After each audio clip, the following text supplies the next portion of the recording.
MD Suman ভাই কমেন্টে জানতে চাইছে ওর হাঁস এখন কয়টা ডিম পারে আর ভিডিও দেয় না কেন। প্রিয় বন্ধুরা, আপনারা যারা নিয়মিত আমাদের ভিডিও দেখেন তারা অবশ্যই জানেন 2 তারিখে আমরা রংপুর, পীরগাছা এবং গাইবান্ধা 360টা বাচ্চা ডেলিভারি করছি, সারাদিন ব্যস্ত।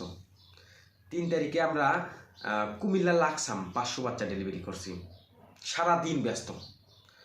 4 তারিখে আমরা টাঙ্গাইল নাগরপুর 450টা বাচ্চা ডেলিভারি করছি। এখনও পর্যন্ত আমি আমার বাসায় ফিরে যেতে পারিনি। ভাবছিলাম 4 তারিখে ডেলিভারিটা করে বাসায় চলে যাব, কিন্তু যেতে পারিনি।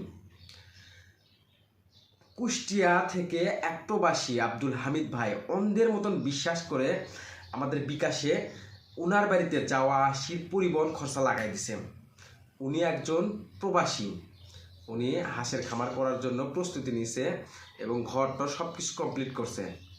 ওনার কথা, ভাই আপনি আমার খামারে আসবেন, ভিজিট করবেন, কতগুলো হাঁস ধরবে আপনি তথ্য পরামর্শ দিবেন, সেই তথ্য পরামর্শর আলোকে আপনি পরবর্তী দিনে বাচ্চা আমার খামারে পৌঁছে দিবেন।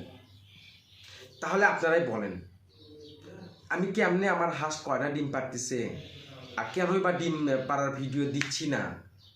আমি যে 2 তারিখ থেকে বাচ্চা ডেলিভারি করতেছি, এখন পর্যন্ত আমি বাসায় যেতে পারলাম না। কতটা যে ব্যস্ত আছি, আপনারা যারা নিয়মিত ভিডিও দেখেন তারা অবশ্যই জানেন।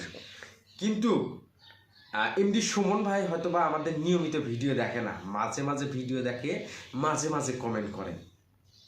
তো আপনারা যারা নিয়মিত আমাদের ভিডিও দেখেন তারা অবশ্যই জানেন আমরা মূলত সারা বাংলাদেশের হোম ডেলিভারির মাধ্যমে নতুন নতুন খামারিদের হাতে বাচ্চা পৌঁছে দিচ্ছি ইনশাআল্লাহ।